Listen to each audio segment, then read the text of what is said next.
श्री बृहन्मठ होटगी संस्थेत विविध कार्यक्रमाचे आयोजन। होटगी मठाचे तपोरत्न योगी राजेंद्र शिवाचार्य महास्वामीजी यांच्या 7व्या पुण्यराज्ञानिमित्त शुक्रवारी दिनांक 13 डिसेंबर ते रविवारी दिनांक 22 डिसेंबर पर्यंत विविध धार्मिक, शैक्षणिक व समाजोपयोगी कार्यक्रम संस्थेचे अध्यक्ष योगी राजेंद्र शिवाचार्य स्वामीजी यांच्या नेतृत्वाखाली आयोजित करण्यात आल्याची माहिती काशीपीठाचे जगद्गुरू डॉक्टर मल्लिकार्जुन विश्वाराध्य शिवाचार्य महास्वामीजी यांनी पत्रकार परिषदेत दिली। विशेष म्हणजे जे अगोदरच व्हायला पाहिजे होतं, म्हणजे आपल्याला 2-3 वर्षामध्ये सगळं मंदिर वगैरे उभं करण्याचं सगळं नियोजन होते, पण काही कारणामुळे म्हणजे मुख्य म्हणलं तर 2 वर्ष कोरोनामुळे ते आपला काही कार्यक्रमाचं म्हणजे कट्टडच हे झालं नाही, तेव्हा त्या याच्यामुळे थोडा उशीर सुरुवात होत आता 7 वर्ष झालेले। म्हणजे काही भक्त लोकांच्या जे नाराजगी व्यक्त केले सुद्धा आणि लवकरात लवकर करावा म्हणून त्यांनी सर्वांच्या इच्छा म्हणजे लवकरात आपलं आप्पांचं मंदिर बघायचंय। काही ज्येष्ठ लोक जे आप्पांच्या काळात त्यांनी होते आणि आपण लवकर आप्पांचं मंदिर बघून आपण कैलास हे करू, त्यांची पण इच्छा असं पण म्हणजे आपल्या समोर ठेवलं। आपण म्हणलं की आपल्या हातात नाही, थोडा शिलाचं काम म्हणलं तर थोडं उशीर होणार आहे। म्हणजे आपण शिल दगड म्हणजे खूप प्रेम होते, जे आपल्याला माहित आहे की इथं एवढा MIDC क्षेत्रामध्ये मोठ्या प्रमाणामध्ये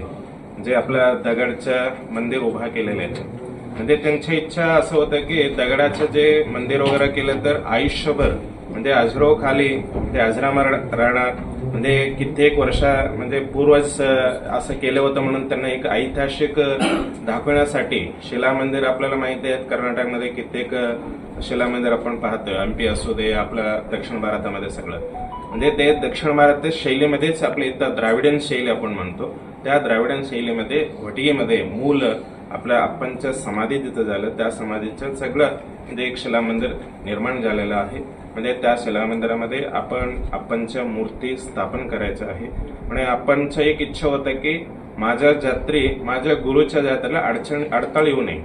म्हणजे चनवीर महाराजांच्या जत्रेला माझ्या कुठेही अडथळा येऊ नये म्हणून त्यांच्या इच्छा होते। त्याच्यामुळे इथं जे आपण 6 फेब्रुवारीला आपण उत्सव काढतोय म्हणजे आत्मज्योतीच्या यात्रा घेऊन जातोय, त्या यात्रेमध्ये कुठल्याही आप्पांच्या यात्रा करत नाही, म्हणजे त्यांच्या गुरु चनवीर शिवाचार्य महास्वामींच्या जे यात्रा आपण काढत आहे। त्याच्यामुळे आपण इथून काही म्हणजे आता 7 वर्षामध्ये इथून काही आप्पांच्या मिरवणूक काढल्या नाही। जेव्हा अंतिम जे त्यांच्या पार्थिव शरीर घेऊन गेलं होतं त्याच्यानंतर जे आपल्या सगळं जे शिक्षक मंडळी आहे, आपलं भक्त मंडळी आहे, त्यांची इच्छा असं ज्यांनी आपल्या समोर ठेवलं जे आप्पांचं जरी कधी म्हणजे तेव्हा एकदा उत्सव काढलं होतं म्हणजे अंतिम यात्रा,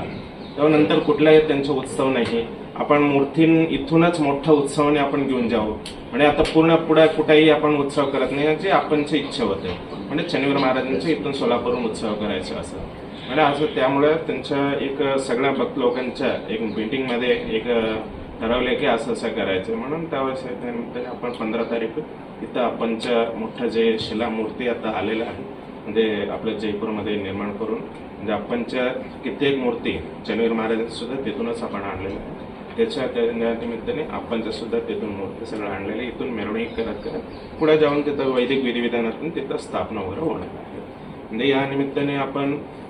जे आपलं हे श्रीशैल शाखा मठ आहे हे आपल्या सोलापूर बृहन्मठ होटगी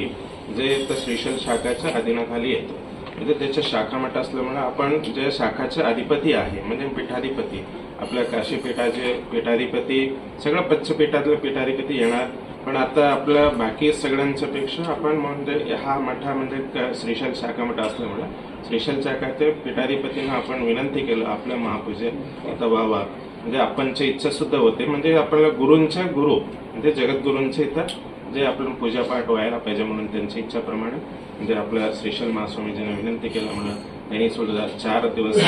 पूजापाठ आहे सगळं व्यवस्था म्हणजे आता धर्म कार्य म्हणा आपलं धर्म संदेश म्हणा म्हणजे प्रवचन वगैरे संध्याकाळी होणार आणि त्याच्यामध्ये शिवकथा